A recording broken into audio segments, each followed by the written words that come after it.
Are you ready to equip your kitchen to support a plant-based diet? We'll show you the basics. You'll need a good set of pots and pans with lids.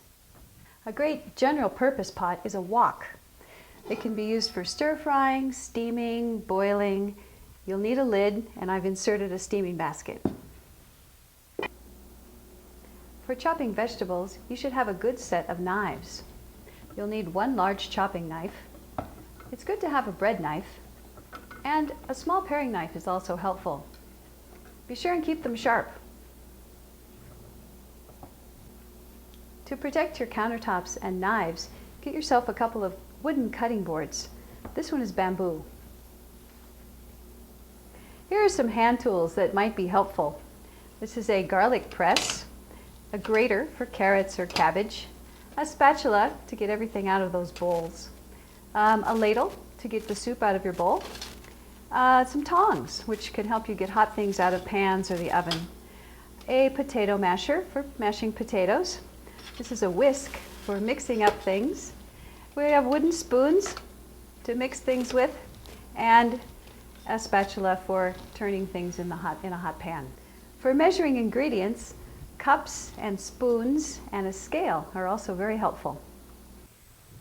For mixing ingredients, a set of bowls is essential. You can also use these for serving. And for your baking needs, I have a variety of pans.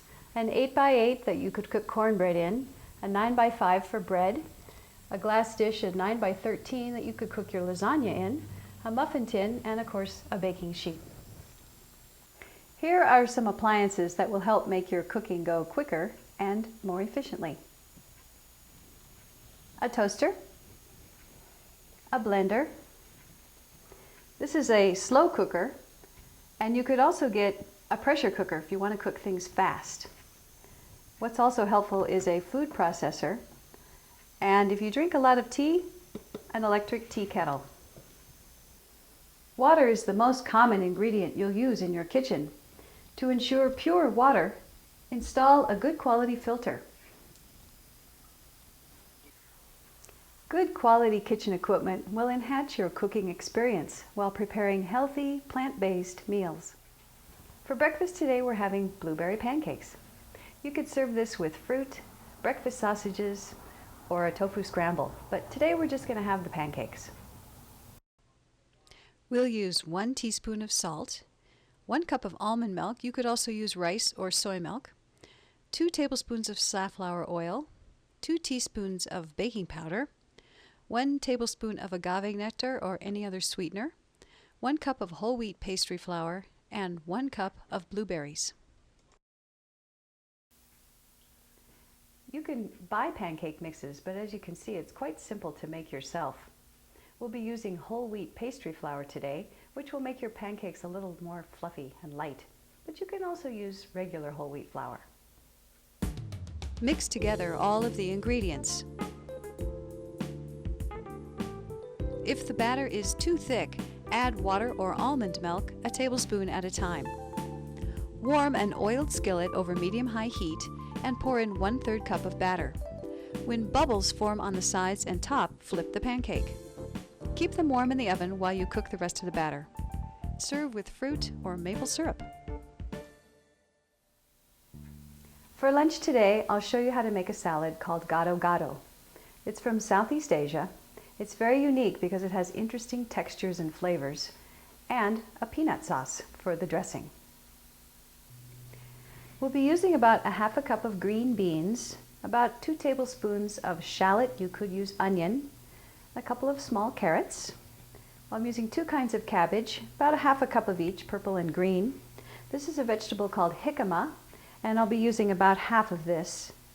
1 cup of cucumber, which we'll dice, 1 potato, we need to boil this, and about 1 cup of sprouts. This salad will serve about 2 people. Cut the potato into thin slices. With 3 to 4 cups of water, bring to boil and cook for 15 minutes. Peel and slice the shallot. Cook in 1 teaspoon of safflower oil until browned. Cut the beans into 2-inch pieces. Grate the carrots. Check the shallots so they don't burn. Half the jicama and peel. Cut into thin strips. Shred the cabbages, half the cucumber and chop. Remove the potato from the boiling water and rinse under cool water. Steam the beans and cabbage for 2 to 3 minutes and set everything aside. For the peanut sauce, I'll be using 1 cup of unsalted peanuts, 3/4 to 1 cup of water. This is cayenne pepper. Use it to taste, but I would suggest 1/4 teaspoon, 1 teaspoon and a half of molasses, and some salt, about 1/4 teaspoon.